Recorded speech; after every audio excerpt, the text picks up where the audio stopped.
வணக்கம். நான் சுதர்ஷன் மகேஷ். கேரளாவில் கடந்த 2 நாட்களாக மிகப்பெரிய பிரேக்கிங் நியூஸாக வந்துட்டு ஒரு நியூஸை பிரேக் பண்ணி 2 நாட்களாக அதுதான் வந்துட்டு செய்தி சேனல்கள்லேருந்து செய்தித்தாள்கள் வரைக்கும் வந்துட்டு நிறைந்திருக்கக்கூடிய ஒரு செய்தி. என்ன விஷயம் அப்படின்னா, கேரளாவினுடைய வயநாடு மாவட்டத்தில் Kerala veterinary and animal science university இருக்குது. ஸோ இந்த பல்கலைக்கழகத்தில் 2வது வருட முதுநிலை படிக்கக்கூடிய மாணவர் சித்தார்த், அவர் பிப்ரவரி மாதம் 19ஆம் தேதி அந்த ஹாஸ்டலில் தூக்கிட்டு தற்கொலை செய்துக்கிட்ட நிலைமையில் அவருடைய உடல் கைப்பற்றப்பட்டது. ஸோ கைப்பற்றப்பட்டு அதை பிரேத பரிசோதனை செய்யும் பொழுது உடலில் பல இடங்களில் காயங்கள் இருக்கிறத கண்டுபிடிச்சிருக்கிறாங்க.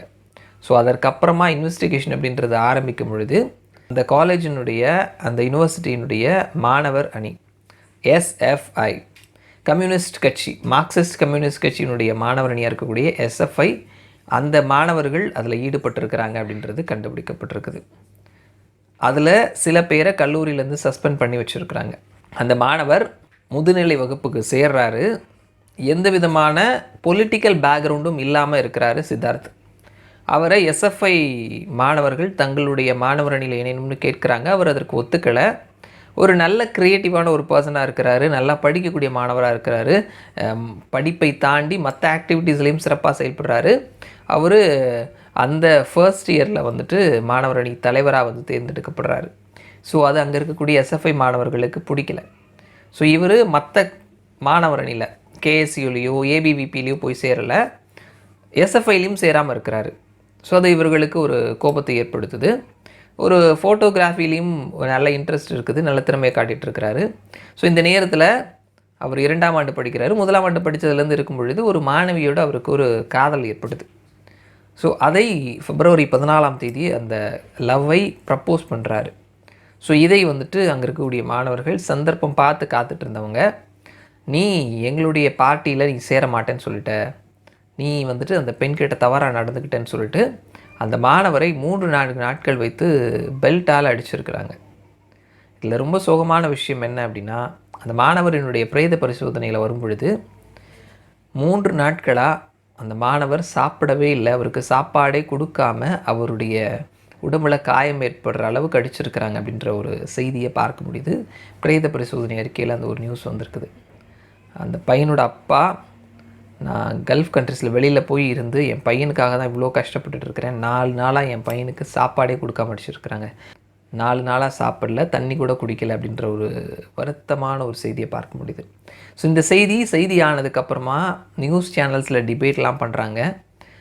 கேரளாவில் one of the leading channel, one of the number 1 debate அப்படின்னு சொல்லக்கூடிய ஏஷியன் நியூஸினுடைய நியூஸ் அவர் 2வது நாளாக நேத்திக்கும் இது பற்றி விவாதம் நடந்துகிட்ருக்குது.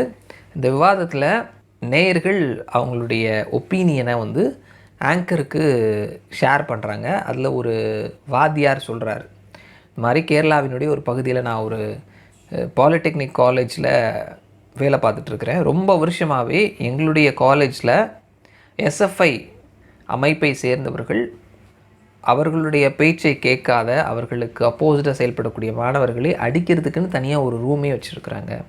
ஸோ இந்த ரூமை மூடணும்னு பல இடங்களில் கம்ப்ளைண்ட் பண்ணியிருக்கிறோம், ஆனாலும் அந்த ஒரு விஷயம் இருக்குதுன்னு சொல்லிட்டு. இதே மாதிரி பல கல்லூரிகளில் இன்றைக்கி படிச்சுட்டு இருக்கிறவங்கள முன்னாடி படித்தவங்க வேறு இடங்களில் வேலை பார்த்துட்ருக்குறவங்க, அது கேரளத்துக்குள்ளவும் சரி வெளிநாடுகளையும் சரி, அவங்களுடைய ஒப்பீனியனை நிறைய நியூஸ் சேனல்ஸ் கிட்ட வந்துட்டு ஷேர் பண்ணிகிட்ருக்காங்க. இந்த மாதிரி நிறைய விஷயங்களை பார்க்க முடியுது.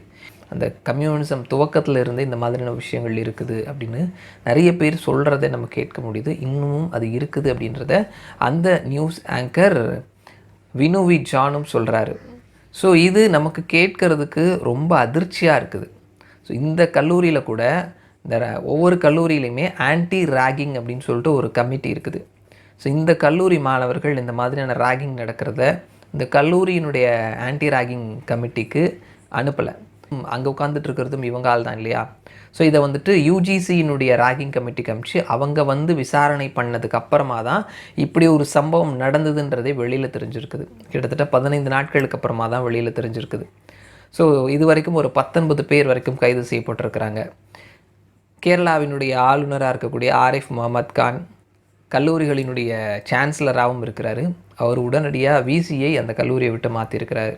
இவ்வளோ பெரிய சம்பவம் நடந்துகிட்ருக்குது, இவ்வளோ பெரிய அதிர்ச்சியான சம்பவம் நடந்துகிட்ருக்குது. அந்த கல்லூரியினுடைய வைஸ் சான்சலர் என்ன பண்ணிகிட்டு இருந்தார், ஏன் இந்த விஷயத்தை வெளியே சொல்ல, ஹாஸ்டலினுடைய வார்டன் என்ன பண்ணிகிட்டு இருந்தாங்கன்னு பல கேள்விகள் பல பேரை நோக்கி வைக்கப்படுது. தெரிந்த விஷயம் இது, தெரியாத சம்பவங்கள் எவ்வளோ நடந்திருக்கும் அப்படின்றது ஒரு அதிர்ச்சி ஏற்படுத்தி கொடுக்குது. இது வெறும் செய்தியாக தாண்டி நம்ம ஊர்களில் இருந்தும் நிறைய மாணவர்கள் மாணவிகள் கேரளாவில் இருக்கக்கூடிய கல்லூரியிலையும் யூனிவர்சிட்டிஸ்லையும் படிக்கிறதுக்காக போகிறாங்க. இந்த மாதிரியான சம்பவங்கள் நடக்குதுன்னு கேட்கும் பொழுது நமக்கு ரொம்பவே அதிர்ச்சியை ஏற்படுத்தி கொடுக்குது. நம்ம பல முறை சொல்லியிருந்த மாதிரி கேரளாவினுடைய கல்லூரி அரசியல் அப்படின்றது மிக தீவிரமானது. அதில் கேஎஸ்யூ அப்படின்னு சொல்லக்கூடிய காங்கிரஸினுடைய மாணவரணி அவங்க ஓரளவுக்கு செயல்படுறாங்க. எஸ்எஃப்ஐ அப்படின்னு சொல்லக்கூடிய மார்க்சிஸ்ட் கம்யூனிஸ்ட் கட்சியினுடைய அந்த மாணவரணியினுடைய ஆதிக்கம் நிறைந்து இருக்குது.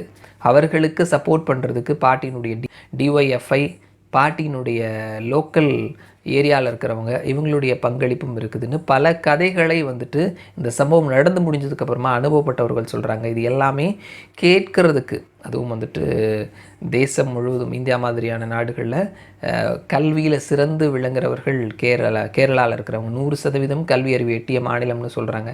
இந்த மாதிரியான மாநிலத்தில் இந்த மாதிரியான குரூரமான சம்பவங்கள் தொடர்ந்து நடந்துக்கிட்டு இருக்குது.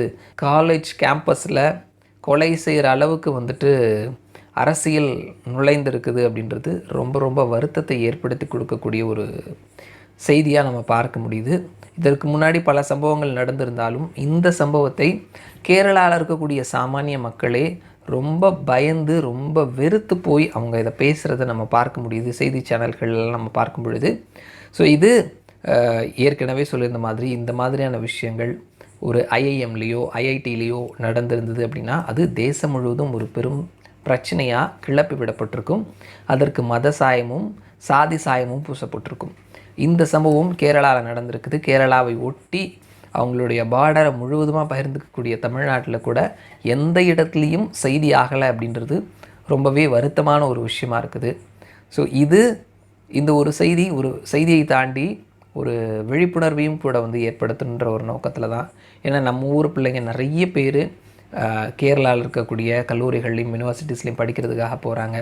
இங்கே இருக்கக்கூடிய பெற்றோராக இருந்தாலும் சரி, அங்கே என்ன மாதிரியான ஒரு சுச்சுவேஷன் இருக்குது, நீ சேஃபாக இருக்கிறியா, அந்த அட்மாஸ்பியர் உனக்கு சேஃபாக இருக்குதா அப்படின்னு கேட்க வேண்டியது நம்முடைய பொறுப்பாக இருக்குது. ஏன்னா நம்ம குழந்தைங்கள படிக்கிறதுக்காக அனுப்புகிறோம், அவங்களுடைய எதிர்காலம் நல்லா இருக்கணும்னு அனுப்புகிறோம். அங்கே அவங்கள காவு கொடுக்கறதுக்காக அனுப்புறது இல்லை. ஸோ கல்லூரி இந்த மாதிரியான சம்பவங்களை அங்கே இருக்கக்கூடிய அரசாங்கம் அங்கே முதல்ல எஸ்எஃப்ஐக்கும் அதற்கும் சம்மந்தமே கிடையாது, எங்கள் மேலே பழி போடுறீங்கன்னு சொல்லிட்டு இப்போ வரைக்கும் 19 பேர் அரெஸ்ட் பண்ணியிருக்கிறாங்க. வெறும் ஆக்ஷன்ஸ் மட்டும் எடுக்கிற மாதிரி எடுத்து கண் துடைப்பாக இல்லாமல் ஆக்ஷன்ஸ் பயங்கரமாக இருக்கணும். இது மக்கள் பார்த்துட்டு இருக்கக்கூடிய மக்களும் சரி, இதை அவங்களுடைய எலெக்ஷன் நெருங்கிக்கிட்டு இருக்குது, இல்லை அவங்களுடைய எதிர்ப்பை தெரிவித்தே ஆக வேண்டும். என்னென்னா இது வெறும் பாலிட்டிக்ஸ் அப்படின்றத தாண்டி வருங்கால சந்ததியினரினுடைய எதிர்காலமும் இது உள்ளே அடங்கியிருக்குது. ஒரு காலத்தில் வந்துட்டு படிக்கவே விட மாட்டாங்கன்னு சொன்னாங்கன்ற கதையெல்லாம் நம்ம பார்த்துருப்போம். ஸோ இந்த மாதிரியான சம்பவங்கள் நடக்கும் பொழுது இந்த மாதிரியான மாணவர்கள் படிப்பை விட்டே ஓடுறதுக்கான வாய்ப்புகளையும் நிறைய இந்த சம்பவங்கள் ஏற்படுத்தி கொடுக்கும். ஸோ இதில் ஆளக்கூடிய கம்யூனிச அரசாங்கம் பாரபட்சம் பார்க்காம நடவடிக்கை எடுப்பாங்களான்ற ஒரு பெரிய கேள்விக்குறி இருக்குது. ஸோ அவங்க எடுக்கலை அப்படின்னாலும் சம்பந்தப்பட்ட துறையினர், சம்பந்தப்பட்ட நிர்வாகத்தினர், அந்த கல்லூரி நிர்வாகத்தினை தாண்டி நம்முடைய சட்ட நிபுணர்கள் இது சார்ந்த ஒரு நடவடிக்கை எடுத்தே ஆக வேண்டும் அப்படின்றது ஒரு பெரிய எதிர்பார்ப்பாக இருக்குது. எல்லாருக்கிட்டையும் எடுப்பாங்கன்னு சொல்லி நம்புவோம். இந்த ஒரு செய்தி வழக்கம் போல் எங்கேயுமே வராது, எங்கேயுமே நம்ம பார்க்க முடியாது. ஏன்னா அங்கே ஆளக்கூடிய அரசாங்கங்கள் நமக்கு வேண்டப்பட்ட அரசாங்கங்கள், நமக்கு வேண்டப்பட்ட ஐடியாலஜி. ஸோ அதனால் அவங்க என்ன தவறு செஞ்சாலும் கண்டுக்காமல் காதையும் வாயவும் பொத்திட்டு அமைதியாக இருக்கலாம். மறுபடியும் நான் அவங்கள இன்னொரு வீடியோவில் சந்திக்கிறேன். அது வரைக்கும் நன்றி.